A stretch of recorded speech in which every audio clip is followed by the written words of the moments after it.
Hello, Happy New Year, and welcome to What in the World is Dyscalculia, the very erratically produced podcast about the math learning disability. But in 2026, we have a new team, we have some new people in place, and hopefully some new systems and processes that will help me be more consistent with getting these podcasts out to you. What in the World is Dyscalculia is produced by EduCalc Learning and hosted by me, Dr. Honora Wall, Executive Director of the Dyscalculia Training and Research Institute. We added some staff this year at the DTRI, and I like to say we are for the neurodivergent by the neurodivergent. Every one of us either has a diagnosis or, in my case, some very clear signs and symptoms. Although I'm too old to have gotten testing when I was younger, we really didn't talk about these things in school back in the day. That's one of the reasons why leaning into the research is really important in this work, understanding neurodivergence and how it impacts the life experience of a person with dyscalculia, dyslexia, dysgraphia, dyspraxia, ADHD, autism, so many things that fall under this neurodivergence umbrella. Understanding these unique traits is a new and complex field. Very interesting. The neuroscience is fascinating, and that is one of our goals here at What in the World is Dyscalculia, to bring you some of that research and to direct you where you can go learn more on your own. Always encourage that. And if you don't have time or you're not a fan of reading dense research articles, we can at least summarize and get you some key points. But I am a big fan of geometry, love teaching geometry so much. And of course, our big thing in geometry is prove it. So you should never take my word for anything. You should go back and read original source material yourself. And if you want to read the original source material for today's podcast, you're going to look up a Learning Math article. Just type in Learning Math by Das and Janzen. It should pop right up. That's J.P. Das and Chris Janzen out of the University of Alberta. And this article was published in 2004. I really like this article because it breaks down domain general versus domain specific in a way that's really easy to understand. So that's what we're going to talk about today. And then we're going to talk about how that applies to the four main things that the researchers say learning math requires, the components of learning math. So only four things that we need to learn math, and only two domains that we're going to talk about. Very simple and accessible information, but really crucial to understanding where and when and why a student struggles with math and how we can help them. So let's start with the domains. There are two things that we talk about in education: domain general and domain specific. And it comes up a lot in neuroscience too, not just education. But there's a lot of overlap between those two fields. So what do they mean? Domain general refers to processes that apply to lots of different things. So short-term memory, that is domain general. We need short-term memory for pretty much everything that we do, and that governs our moment-to-moment experience throughout the day. And that information may or may not get transferred into long-term memory. Another domain general idea is successive processing. And we really see that a lot in pattern recognition. So if you're looking at plus, plus, minus, plus, plus, minus, plus, plus, minus, that is successive. There's a process, it's repeating, we can predict it, and it's one right after the other. And it happens in all sorts of different patterns, not just the ones that we study in math. So successive processing and that pattern recognition happens to all people all the time in all sorts of ways. So those are general because they apply to more than just math, but they're a very big part of mastering math. So when we're looking at domain general issues, we find that chunking helps, breaking things down into smaller bits. That way we're not overwhelming short-term memory, which can also overwhelm cognitive load. We'll talk about cognitive load theory in future podcasts. And we know that chunking can be a really great intervention and accommodation for dyscalculia. And then also transferring domain general ideas onto a new problem, something that's similar but slightly unexpected. So, for example, we talked about those patterns, recognizing a pattern like plus, plus, minus, and now looking at a pattern like, let me see if I can remember all of the Fibonacci sequence off the top of my head. 1, 1, 2, 3, 5, 8, 11, recognizing that there's a pattern in there and taking the idea of pattern recognition and applying it to this new set of numbers and figuring out what the pattern might be. That transfer is very difficult for people with a math learning disability. So we can see in the classroom that there's a difficulty transferring knowledge to a problem that looks at all different. If you've changed around the word problem, if you've changed the order of information, for example, we've been finding perimeter because we have all the sides, but now all of a sudden we have perimeter, we're finding a missing side. Even that shifts the problem enough that transferring that domain general knowledge is very difficult. So as teachers, we want to help build those bridges. We don't expect the transfer to occur automatically. So that's domain general. Let's take a look at domain specific, which is going to be things that apply absolutely, definitely to math. So counting, very domain specific. Counting is something we do in math. It's not something we do in necessarily history or English unless we're talking about a mathematical piece. Estimating is domain specific. Estimating is something we do with numbers and with quantity and with time. So estimating is a specific skill.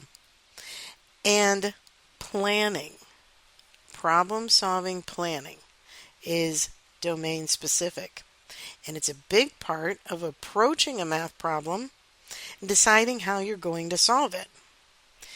The issue for people who have the math learning disability is that this kind of planning requires flexible thinking and flexible strategies before we can really be efficient at doing this kind of planning. If you've worked with people who are neurodivergent or who have dyscalculia specifically, or even as they're struggling, maybe they have low numeracy, but this is a skill set they can improve, you probably see that there are some issues with flexible thinking. That can happen a lot if you have a touch of either autism spectrum or sometimes ADHD, but sometimes just in dyscalculia, very rigid thinking, very linear thinking. I also find a lot of times students with dyscalculia can be overwhelmed with the different options and strategies and ways to solve a problem, and especially when they're learning skills in the classroom, they wish we would just pick something and stick with it.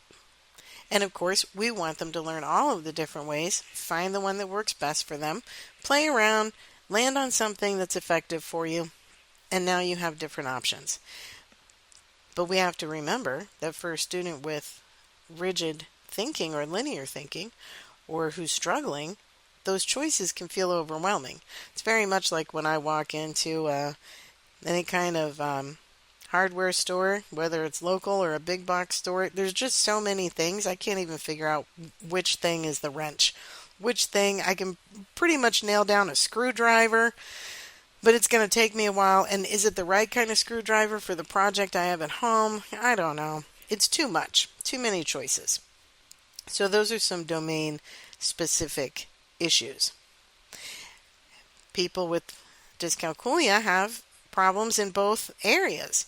So we want to be aware of both and support them differently. For a domain general issue, using things like chunking, reducing cognitive load, and helping build transfer. That's going to support a domain general issue. For domain specific issues, like counting, estimating, planning, that's where we're going to use number lines, 1 to 100 charts, multiplication lists, worked examples, or notes that really stay. Step 1, distribute the 2 to everything in the parentheses. Use multiplication. Step 2, combine like terms. And you might need more explanation about that. Step 3, like this. We really want to help with that planning. And when possible, you want to teach and then assess one strategy at a time. Then you know for sure which strategies have been mastered and which have not.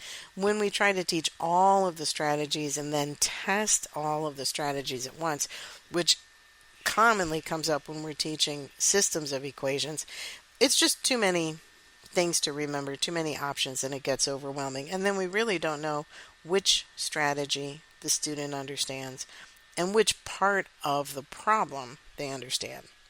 So that's where we can support domain-specific issues. And if you want to know more about either of those, Google domain general versus domain-specific in math, and a lot of articles will come up.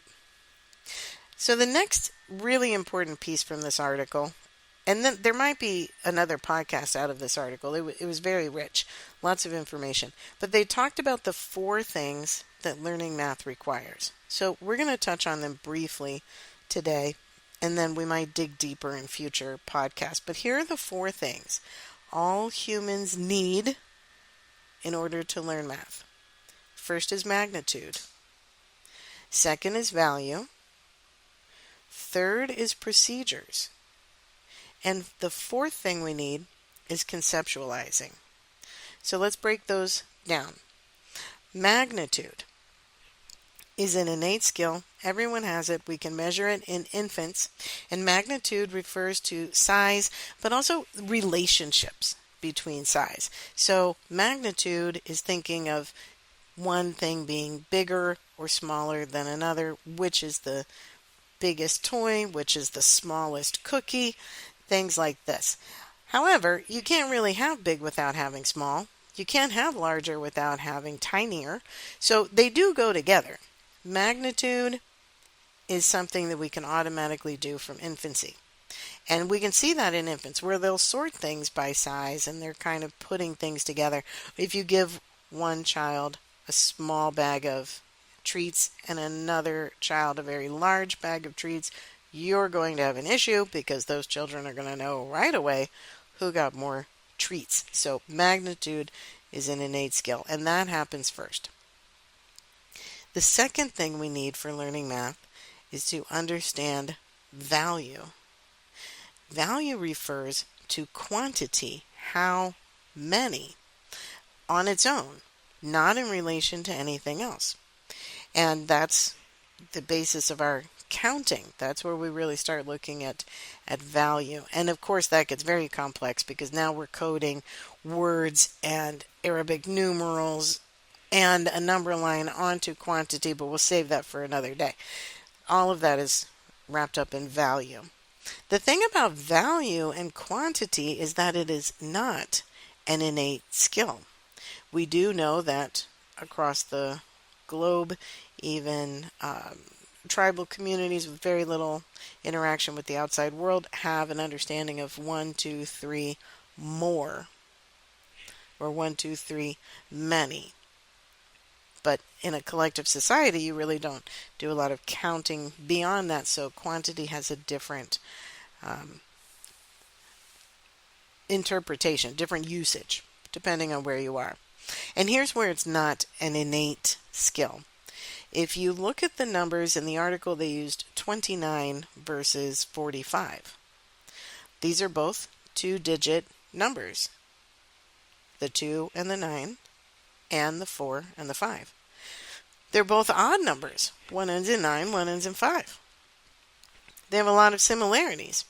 If you were writing them out in word form, they would both have a dash in the middle. 20-9, 40-5. So there's a lot of similarities. Understanding their value, that having 29 pencils means you have fewer than if you had 45 pencils, that quantity is something we have to teach. And that is very much tied to a number line, 1 to 100 charts. We know that it can be problematic for people with dyscalculia, so we want to use external number lines, 1 to 100 charts, manipulatives, much longer than we would for a neurotypical student, because we know that could be an issue, a place of slower development, if you will. A lot of students with dyscalculia don't develop a mental number line in the same fashion or at the same time as a neurotypical student. Okay, the third piece of learning math involves procedures. That comes down to how do we add, how do we subtract, what are the steps for problem solving, what are the algorithms of multiplication, especially with multi-digit numbers, the procedures that we follow. And here's the thing about procedures. You have to learn them and learn them and learn them again. You have to overlearn procedures before they become anywhere near automatic.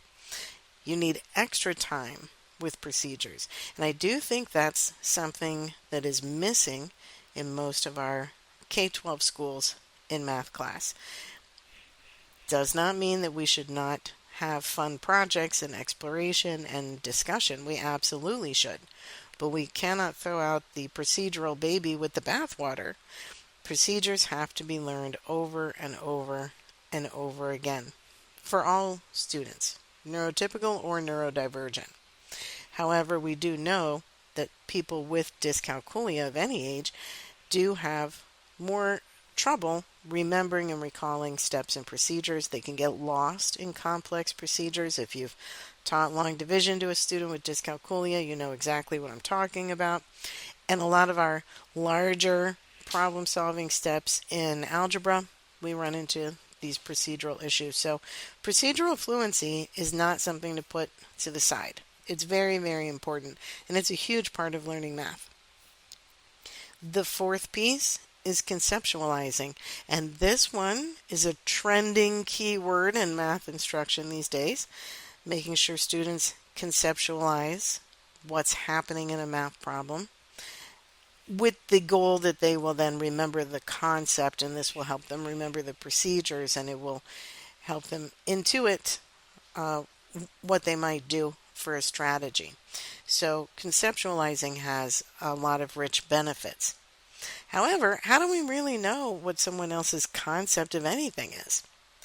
This is some higher level thinking that we may or may not be able to explain very well, especially for young children, but I know plenty of adults who have problems explaining themselves, so conceptualizing and communicating are not innate skills.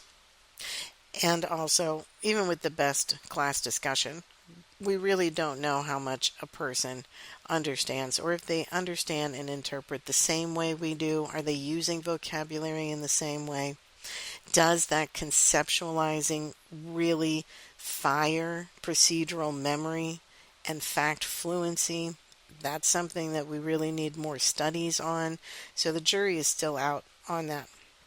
Of course, conceptualizing is important. Of course, it's something we need to include in math class. Is it something we need to include in an assessment? I'm not sure about that. I think that's part of a much larger discussion, which I'm sure we'll have in future podcast episodes.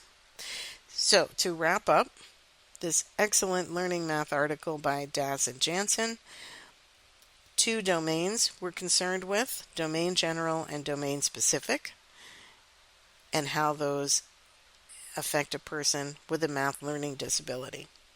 You can use things like chunking. You can use things like reducing cognitive load, stress on short-term memory. You can help with planning and have more discussions about how a problem might be solved. You can help the domain specific by using external tools like a 1 to 100s chart, number lines, manipulatives, multiplication lists to support those domain specific issues, and get to know your students and how rigid or flexible they are in their thinking. That will help you know how many strategies they can choose from at one time. The 4 things we need to learn math. First, magnitude. We get that already. It's just a bonus of being alive. Value. That's a quantity we have to teach. Procedures. Whenever you're teaching them, you got to teach them more. You got to say them again. You got to make a poster and put it up on the wall. You have to discuss the procedures you're going to follow at the beginning, middle, and end of class. You cannot drive home procedures too many times. That's exactly how a procedure becomes automatic, through overlearning that skill. And then finally, conceptualizing, which is the holy grail of any math instruction. But my 2 cents, I don't think it needs to be the holy grail of math assessments. Okay, so that's everything I got out of that article so far, but there's more. I want to dig into that, and we might revisit this article in a future podcast episode. Thank you so much for listening to What in the World is Dyscalculia? I would love to hear your comments, questions, and suggestions for future podcast episodes. You can find me at Honora at thedtri.org, or you can find me at Honora at educalclearning.com. Visit our websites, educalclearning.com and thedtri.org,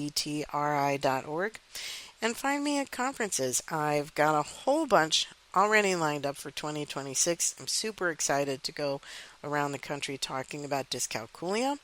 If you know of a good conference near where you live, send it to me. I will do my best to get there. And as always, thank you for your support in increasing awareness and support for people with the math learning disability, dyscalculia.